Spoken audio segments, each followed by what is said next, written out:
Mas Yusuf ini kan memang jurnalis, jadi layak bicara soal ini. Roma ini kan seniman, mestinya kan bicara dari sisi itu, gitu kan.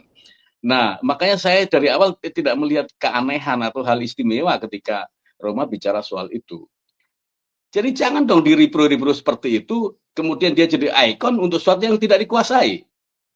Saya bukannya tidak respect dengan Roma, tapi ini harus diletakkan pada posisinya. Sama kayak kita meletakkan Dr. Sugeng, sama kayak kita meletakkan Manachem Ali dalam konteks pernasaban ini. Jadi Roma ini bicara dari sudut barang mana?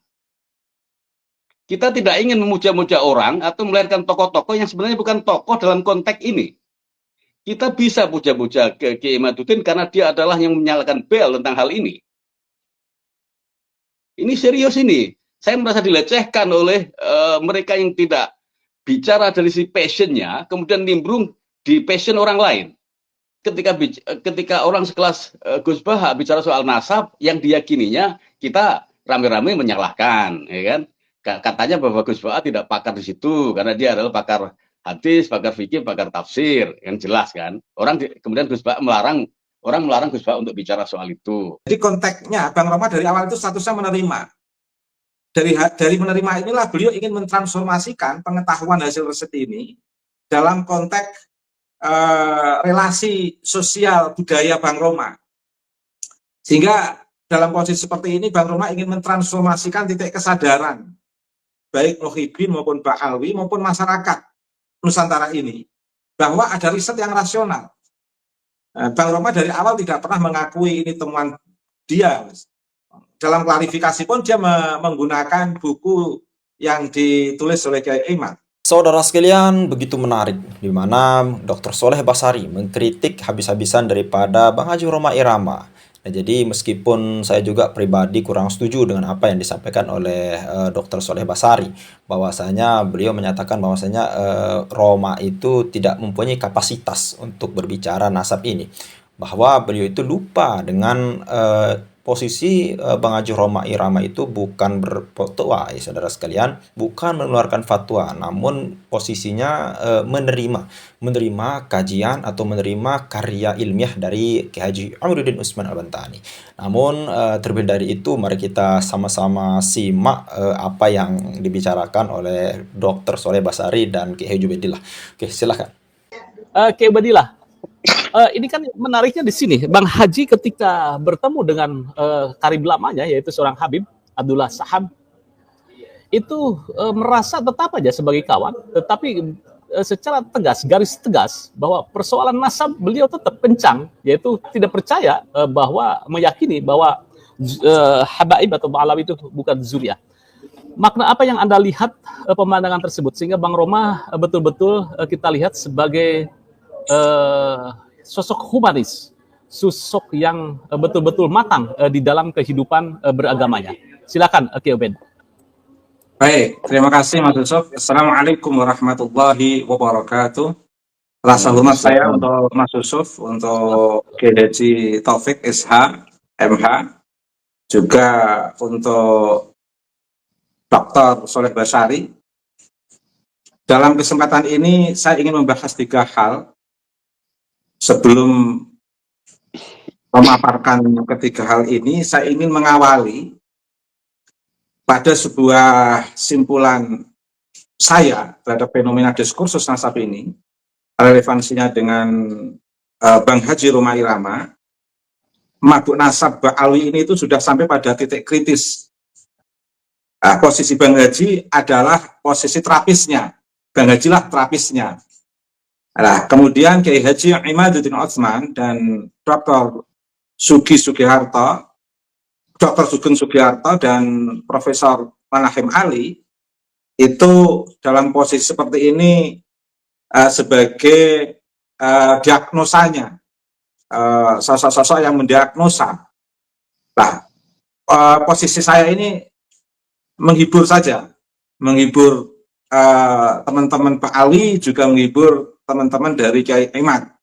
Dalam perspektif akademik saja saya posisinya di sini. Nah, pembahasan pertama, sebenarnya Bang Haji ingin membuktikan komitmen persahabatannya dari perspektif kemanusiaan Jadi kalau meminjam istilah sebuah sajak itu, idza ahabbaka ahadun bisidqin la yataghayyara mahma kanat adzruf. Jadi ketika ada seseorang yang mencintaimu dengan benar, dia tidak akan berubah seperti apapun keadaannya. Lah, Bang Haji Roma Irama dalam konteks ini itu ingin membuktikan cinta sejatinya dalam konteks kemanusiaan tanpa dipengaruhi nasab. Dan Bang Haji sebenarnya juga menginginkan dari klarifikasi beliau yang saya tonton dari awal sampai akhir itu, Mas, itu ingin tetap mengajak sistem persaudaraan, relasi kemanusiaan tanpa dipengaruhi oleh nasab. Terkait dengan nasab, biarlah realitas yang berbicara, dan itu jangan mempengaruhi titik relasi kemanusiaan dalam persahabatan. Sampai Bang Haji meneteskan air mata itu, saya lihat bentuk totalitas persahabatan beliau dalam konteks relasi kemanusiaan. Kemudian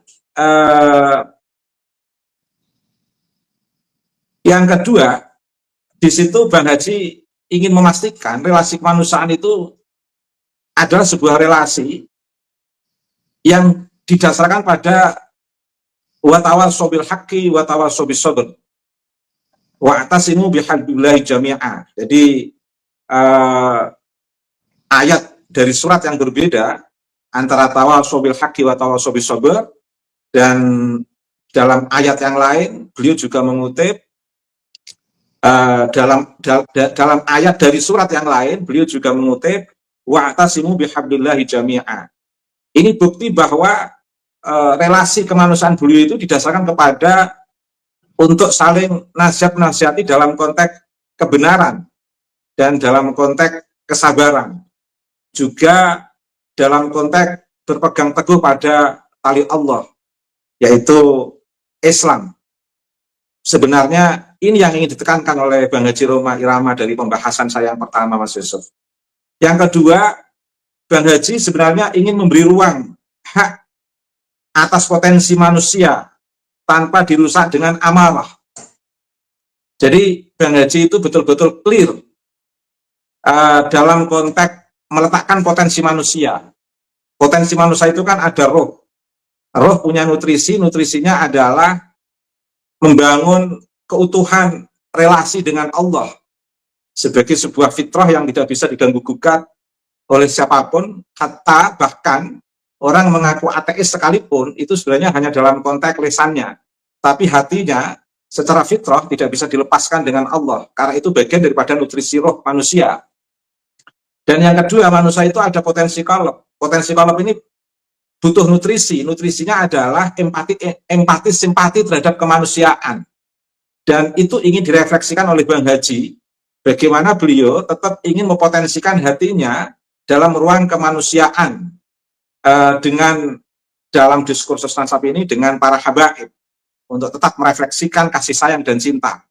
Potensi yang ketiga dalam diri manusia adalah al-aqlu, yaitu akal. Akal juga butuh nutrisi. Nutrisinya adalah membedakan antara yang baik dan yang buruk. Sehingga Bang Haji meskipun beliau adalah seorang seniman besar yang cenderung lebih mengedepankan aspek zauk, rasa, tetapi Bang Haji tetap rasional. Memahami sesuatu itu secara rasional, bukan hanya dalam aspek perasaan saja, emosi rasa saja, tapi juga perspektif nalar, sehat. Ini menarik, seorang musisi legendaris masih mempotensikan akal untuk memahami sesuatu secara objektif, mana yang rasional dan mana yang tidak rasional, termasuk hasil diagnosa kenasaban dari riset Kiai Imad, kemudian Dr. Sugeng dan Prof. Manahim Ali, itu adalah bentuk rasionalitas yang memang harus dipahami secara rasional, jangan dipahami secara emosional. Dan yang potensi keempat adalah anafas. Nafas ini kan banyak transformasinya. Yang pertama, yang paling rendah adalah nafsu amarah bisu. Nafsu yang selalu didorong untuk melakukan perbuatan yang tidak baik. Lah, Bang Haji ingin nafsu ini dipatok dalam konteks mutmainnah. Artinya apa? Apalah artinya sebuah nasab untuk dipertahankan dalam konteks ammarah seperti itu? Bukankah lebih baik nafas itu dipatok dalam konteks mutmainnah, sehingga ada hal yang paling penting dalam hidup ini, yaitu kemanusiaan, keadilan, dan persamaan, tanpa harus mengglorifikasi atau bahkan menginterpolasi nasab yang justru malah merusak relasi kemanusiaan. Bang Haji ingin menekankan ke sini, Mas Yusuf.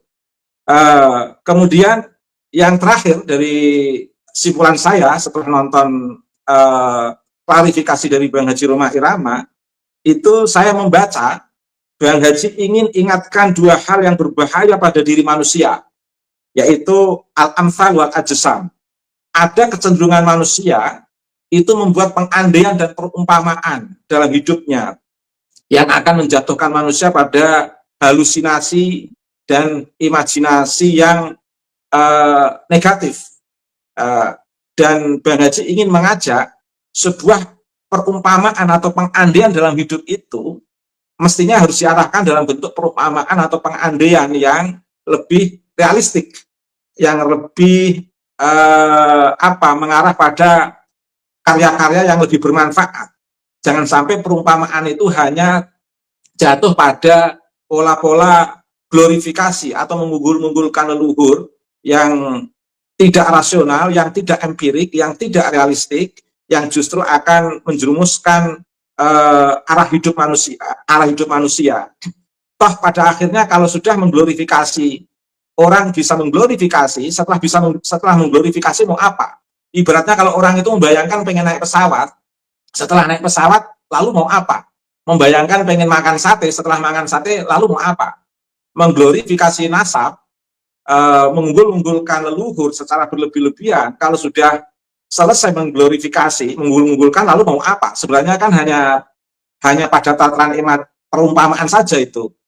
Karenanya hal-hal seperti itu untuk dihentikan, jangan jatuh pada hidup yang perumpamaan atau pengandaian yang berlebihan. Kemudian ajsam manusia semuanya sama. Kullukum min Adam wa Adam min turab. Kalian semua itu adalah dari Adam, dan Adam itu dari debu. Bang Haji ingin memastikan relasi antar manusia, baik itu Ba'alwi atau Bani Jawi, semuanya sama, tanpa harus bagaimana jasad dari Ba'alwi itu harus lebih tinggi daripada jasad Bani Jawi. Jangan seperti itu. Jadi betul-betul langkah-langkah Bang Haji itu ingin membangun sistem kesetaraan secara total, Mas Yusuf. Dan itu ingin beliau buktikan, tidak hanya dalam konteks lagu-lagu yang beliau ciptakan, tapi Bang Haji ingin betul-betul membuktikan dalam konteks ruang kehidupan ini secara real dan nyata. Hidup itu mesti harus dibangun dalam konteks keadilan, kemanusiaan, dan kesetaraan sebagai penutup. Toh pada akhirnya, dan di situ juga disebutkan oleh Bang Haji, Bang Haji menegaskan sebuah ayat Al-Quran, inna akramakum indallahi atqakum. Sesungguhnya yang paling mulia di antara kalian ada di sisi Allah adalah mereka yang paling bertakwa di sisi Allah. Yang paling mulia di antara manusia adalah orang yang paling bertakwa kepada Allah Subhanahu wa Ta'ala. Jadi Bang Haji dalam klarifikasi itu sebenarnya isinya bisa saya pahami ingin ke sana, Mas Yusuf. Terima kasih. Oke, baik, terima kasih Ki Ubedillah. Memang fenomena Bang Haji Roma ini adalah sosok musikus legendaris, sampai-sampai Menteri Agama mengatakan bahwa ini dalam satu podcastnya, sampai hari ini belum ada penyanyi dangdut sekelas Bang Roma, the only one Roma Irama in the world. Dia menggunakan musik dan lagunya sebagai media dakwah. Ini ungkapan Menag ini saat memberikan sambutan pada refleksi dan proyeksi Kemenag di Jakarta, yaitu tanggal 27 Desember 2004 lalu. Selain bernyanyi, Bang Haji sasilat dan bela diri. Kita perlu ahli waris intelektual seperti ini. Baik, itulah sekelumit tentang Bang Haji, dan Bang Haji sangat punya integritas sehingga ketika kemarin terjadi accident lah, bukan accident, tetapi terjadi peristiwa di mana ketika memberikan dakwah di LDPBNU, kemudian sedikit menyinggung masalah nasab, karena di situ ada salah satu habaib yang juga kawannya, dia memprediksi ini akan hangat kembali, dan betul di beberapa media sosial ada yang mengatakan Rhoma Irama tobat, Rhoma Irama menangis minta ampun. Ternyata sudah diklarifikasi bahwa Bang Haji sama sekali tetap konsisten dan punya integritas untuk membahas masalah nasab, dan satu barisan yang saya lihat videonya dengan Keiman. Baik, saya langsung. Oh, boleh silakan. Nanti langsung ke Dr. Soleh, silakan. Baik. Oke, saya mau beri tambahan sedikit. Ini ingin membocorkan saya. Sebenarnya di spanduk kehadiran Habib itu sebenarnya tidak termasuk yang akan memberi ceramah sebenarnya, Mas Yusuf. Dan informasi dari panitia sebenarnya memang undangan itu siapapun yang mau datang silahkan. Tetapi secara spesifikatif untuk memberikan sambutan sebenarnya tidak ada untuk Habib itu, Mas Yusuf. Bahkan informasinya Habib itu datang karena informasi dari Ustadz Maulana yang selebritis, dai selebritis itu. Dari informasi Ustadz Maulana itu Habib itu datang, dan dalam kapasitas kedatangannya itu kemudian panitia memberi inisiatif atau apa, tidak tahu prosesnya. Kemudian Habib itu menyampaikan materi yang disampaikan oleh Bang Haji, menyampaikan lebih dulu, baru kemudian adalah Bang Haji. Nah, tetapi memang tidak ada rencana dari panitia mengundang Habib itu, Mas Yusuf, di acara itu. Dan panitia sendiri terkejut kok ada Habib datang, dan ketemu telisik, ternyata memang kedatangan Habib itu ada informasi dari Ustadz Maulana, tetapi memang kehadiran itu tidak ditolak karena memang acara itu acara untuk umum, siapapun dari kalangan yang ingin datang akan disambut dengan baik karena memang itu acara-acara kegiatan dakwah untuk umum, Mas Yusuf. Tetapi secara spesifik undangan untuk Habib sebenarnya tidak ada, Mas Yusuf. Terima kasih. Oke, baik. Dalam klarifikasinya memang Bang Haji mengatakan bahwa kaget. Pertama dia undangan ada Habib, kemudian juga yang kekagetan kedua ketika Habib itu ternyata adalah teman lamanya. Yang kedua, ketika Bang Haji menangis, sebetulnya menangisi kerendahan dirinya, bahwa menciptakan lagu, banyak sekali lagu yang viral, sehingga dia mengintrospeksi dirinya. Apakah benar ini adalah karya lagu itu karya Bang Haji? Sehingga Bang Haji betul-betul menangis di situ, merasa terharu bahwa lagunya begitu dahsyat. Baik, Dr. Soleh Basari, ini kita menyorot tentang Bang Haji, tentang kearifan Bang Haji, tentang kebijaksanaan Bang Haji, tentang memaknai tentang agama dan juga tentang integritas. Bagaimana Anda bisa memotret terhadap sosok Bang Haji ini? Silakan, Dr. Soleh. Assalamualaikum warahmatullahi wabarakatuh. Selamat malam Ki Ubaidillah, Mas Taufik dan Mas Yusuf. Saya sampai lupa ini mau bicara soal Haji Rhoma Irama. Jadi pertama bahwa saya penikmat dangdut, terutama dangdut klasik, dangdut konven model Raja Dangdut Rhoma Irama. Pertama itu. Lagu-lagunya penuh makna, penuh pesan, dan trending. Luar biasa. Nah, kemudian yang kedua, tetapi memang saya kurang mengikuti Haji Rhoma Irama di luar persoalan dangdut. Dulu waktu era-era saya SMA itu masih sesekali bolos nonton filmnya, kayak Satria Bergitar dan lain-lain. Nah, belakangan ketika di usia-usia matang gitu, selesai kuliah dan lain-lain, saya kurang mengikuti perkembangan Raja Dangdut kita ini. Nah, kemudian termasuk ketika Rhoma tiba-tiba bicara soal habaib pun sebenarnya saya juga tidak surprise gitu. Kenapa? Ya karena memang banyak yang punya passion, punya kesungguhan di bidang-bidang lain, tiba-tiba ikut juga dibawa oleh Mas Yusuf untuk bicara soal habaib, termasuk saya. Tapi itu oke lah. Yang jelas kan Haji Rhoma ini idola atau ikon, salah satu dari, saya setuju banyak tokoh yang menyebut bahwa dia adalah ikon musik dangdut atau musik Melayu istilah kita ya, untuk menggambarkan bahwa itu musik asli Nusantara.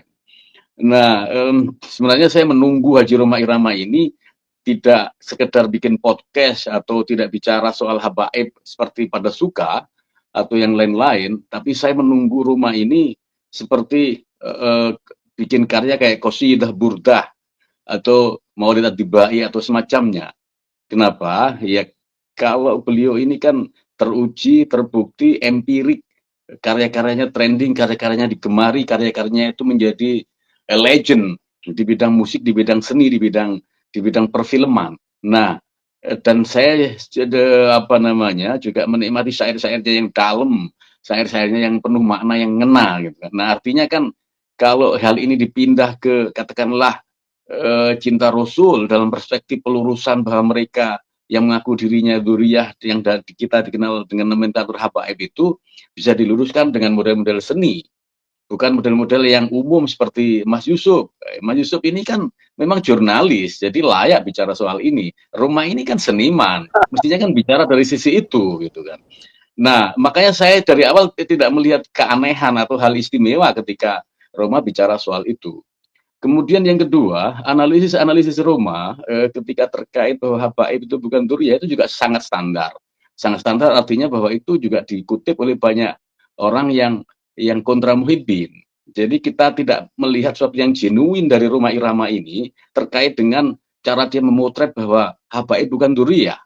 Nah, kalau seperti ini kan dia mendowngrade dirinya dari seorang idola, dari karya-karyanya yang legend, kemudian menjadi follower, menjadi Muhyiddin dalam bentuk lain, ya. Muhyiddin yang bukan Muhyiddin habaib. Artinya apa? Dan saya yakin bahwa Roma tidak sekedar nyari popularitas di sini atau nyari kesibukan lain, dan tidak latah gitu loh. Nah, mohon maaf, jadi Bang Haji dalam konteks ini adalah awam di sini. Sebenarnya kan kita ingin bahwa orang-orang yang terlibat dalam perjuangan untuk melakukan desakralisasi nasab ini bicara dari background, dari sudut pandang dia, dari sudut pandang passionnya, latar belakang sebelumnya. Dr. Sugeng bicara soal dari sisi tes DNA, dari sisi sains. Kemudian Manahem Ali bicara dari sisi manuskrip. Nah, Roma ini kan bisa bicara soal dari sisi itu. Jadi ini kemudian apa sih yang dicari Roma dalam konteks ini? Kemudian menangis di LDNO dan semacamnya. Apalagi tadi Ipat menyebut bahwa itu tidak diundang. Habaib itu. LDNO ini konteksnya apa juga ngundang Roma Irama? Sebagai ahli agama, emang LDNO krisis sehingga ngundang sekelas Roma untuk pendakwah. Ini bukan entertain, ini bukan nada dan dakwah. LDNO itu dakwah dalam arti konven, arti dalam sebenarnya. Jadi harus mempertanggungjawabkan sisi-sisi itu, baik Roma maupun LDNO-nya. Beda kasus kalau kemudian dakwah di di televisi atau di medsos, orang bisa keluar masuk di situ. Tapi kalau organ resmi LDNO itu jelas ada standarisasinya, tidak bisa sembarangan seperti itu. Nah, kemudian kita juga melihat bahwa panggung mana saja yang dimasuki dalam konteks dakwah oleh Roma, kita mengakses secara Roma memimpin menjadi imam sholat misalnya. Yang dikritik banyak orang bahwa itu kayak bernyanyi dangdut, cengkoknya dan lain semacamnya, terkait kol-kolah, terkait wakof dan atau intar idghamnya. Jadi ini LDNU harus dikasih warning keras bahwa terjadi di situ dramatisasi atau framing soal Habib dan semacamnya.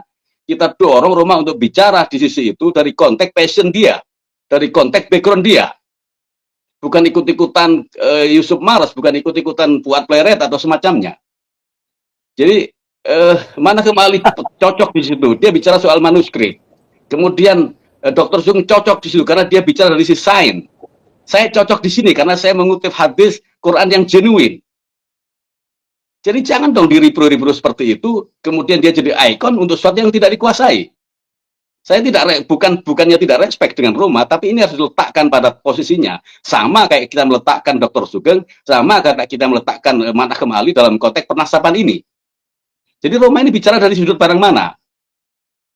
Kita tidak ingin memuja-muja orang atau melahirkan tokoh-tokoh yang sebenarnya bukan tokoh dalam konteks ini.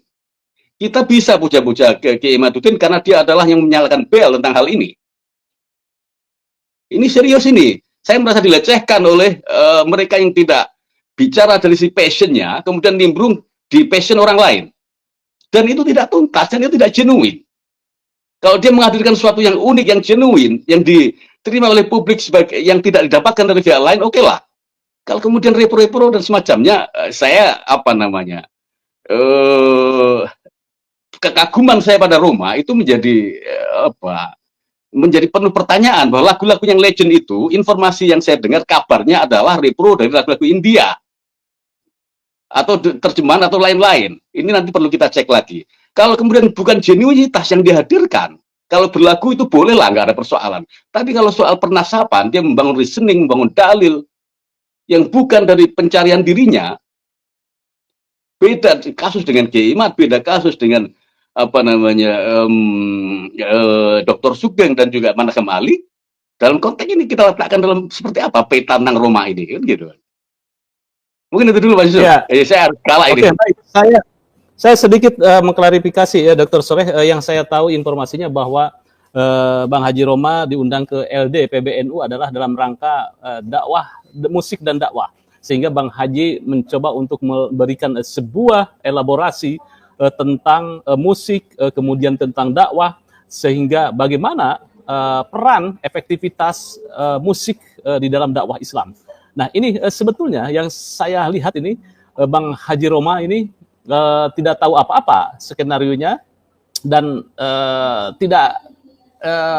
dan saya ikuti videonya, memang berbicara tentang bagaimana proses penciptaan sebagai kreator musik atau pencipta musik sehingga muncul musik-musik yang legend. Nah, kira-kira itu informasinya Dr. Soleh. Nah, tapi menarik ini Dr. Soleh bahwa Bang Haji itu tidak punya kapasitas menurut Dr. Soleh sebagai pakar nasab. Tapi bisa saja seorang Bang Haji Roma katakan bukan orang yang pertama yang menyalakan bel, tetapi sebagai influencer yang memberikan sebuah transmisi yang dahsyat. Nah, kira-kira mungkin seperti itu, Dr. Soleh. Apakah itu alasan itu bisa diterima oleh Anda? Begini, jadi ini kan pro kontra ya kan. Ketika orang sekelas Gus Baha bicara soal nasab yang diyakininya, kita rame-rame menyalahkan, ya kan? Katanya bahwa Gus Baha tidak pakar di situ karena dia adalah pakar hadis, pakar fikih, pakar tafsir, yang jelas kan. Kemudian Gus Baha melarang Gus Baha untuk bicara soal itu. Nah, dalam konteks seperti ini, dari awal saya mengaku, misal konteks saya tidak ahli nasab ya, tapi saya menggunakan parameter lain terkait habaib duriyah atau bukan. Jadi saya meyakini teori saya, konstruksi yang saya bangun, reasoning yang saya hadirkan. Itu loh. Itu dari sudut pandang saya sebagai dosen, sebagai dokter Islamic Studies.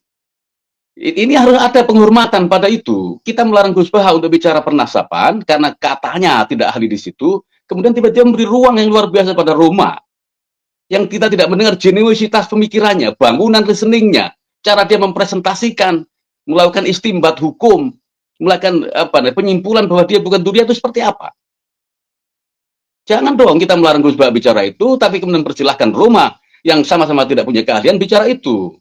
Ada fairness dalam konteks keilmuan. Makanya saya menyebut ini gerakan menyimpang jauh, tidak murni lagi. Kita bicara soal duriyah itu soal pemurnian duriyah Rasul, hal yang mulia. Tapi kalau kemudian pemurnian dengan cara-cara sifatnya itu gerakannya tidak murni lagi, terus apa gunanya kita bahas ini? Kita ini bicara soal kemurnian nasab orang yang paling mulia sejagat raya sepanjang masa. Jadi harus menepikan, mensterilkan dari nafsu, dari unsur negatif, dari kepentingan-kepentingan jangka pendek duniawi. Apalagi nafsu-nafsu terkenal dan lain semacamnya. Kita harus tanya pada hati kita. Sebenarnya kita menyebutkan di dalam konteks ini apa sih mau kita? Kita meluruskan seseorang yang mengklaim dirinya itu sebagai duriyah Rasul, padahal bukan. Sementara cara kita meluruskannya dengan cara-cara yang tidak orisinil, dengan cara-cara yang tidak genuine, dengan cara-cara yang tidak lurus. Gitu loh. Jadi makanya saya menyebut, bicaralah Roma itu dari sudut seniman, dia bikin qasidah, burdah atau semacamnya. Sama Manakam Ali bicara soal catatan manuskrip, sama Dr. Sulus bicara soal sains. Sama Gus Baha juga dilarang bicara soal itu. Kenapa? Karena menurut banyak orang dia tidak ahli. Tiba-tiba Roma dipersilahkan kartu merah. Ada fairness dalam keilmuan itu. Ada sportivitas di situ. Tidak bisa ngawur semacam itu. Orang-orang awam harus didudukkan. Harus dikasih tahu. Ya mungkin itu Mas Yusuf. Oke, ini kritik keras. Tapi sepanjang yang saya ketahui bahwa Bang Haji itu tidak memberikan sebuah fatwa, tetapi melakukan penegasan terhadap apa yang sudah dikaji oleh Kiai Imad dan kawan-kawan terhadap apa namanya polemik nasab ini. Apakah ini masih belum diterima ini oleh Dr. Soleh? Saya menghendaki fairness, satu itu. Kemudian saya menghendaki suatu ekspresi dari penolakan terhadap mereka bukan dzurriyyah. Ekspresikan dari sudut pandang masing-masing. Apakah Anda follower atau bukan, tapi ada titik temu antara Imaduddin Usman Al-Bantani, Manakhem Ali, dan Dr. Sugeng di sini. Bahwa mereka itu, padahal mereka itu berasal dari latar belakang yang beda. Tapi titik temunya sama. Iskot Al-Habai bin Duriyatir Rasul. Kan? Mereka gugur sebagian dari Duriyah Rasul dari sudut pandang keilmuan yang beragam tadi. Ini memperkaya perspektif. Roma kita tantang untuk bicara dari perspektif dia sebagai seniman, sebagai kayak qasidah burda atau semacamnya itu, gitu loh. Kita bicara soal itu, soal fairness dari sudut pandang yang dia punya. Ya, baik. Saya kira ini menarik ya. Nanti menjadi sebuah perdebatan atau angle lainnya tentang Bang Haji Roma. Baik. Nanti Kiai Ubaidillah harus menanggapi statement Dr. Soleh tentang ini. Baik, Mas Taufik bagaimana melihatnya Anda? Apakah juga Anda bisa langsung menanggapi Dr. Soleh atau mungkin punya perspektif lain? Silakan.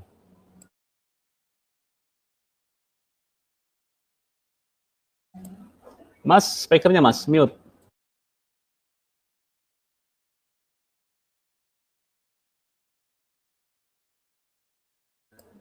Ini Mas Taufik terkendala kembali itu ya. Baik, saya kira langsung saja ini Kiai Ubaidillah menanggapi Dr. Soleh ya yang berapi-api mengkritisi Roma. Silakan. Oke, terima kasih. Dr. Soleh terlalu ini Mas melihat secara subjektif terhadap realitas klarifikasi Bang Roma dan beberapa jejak-jejak Bang Roma dalam diskursus nasab ini. Sebenarnya secara objektif itu bisa dilihat garis ontologi Bang Roma dalam diskursus nasab ini itu sebenarnya dalam konteks menerima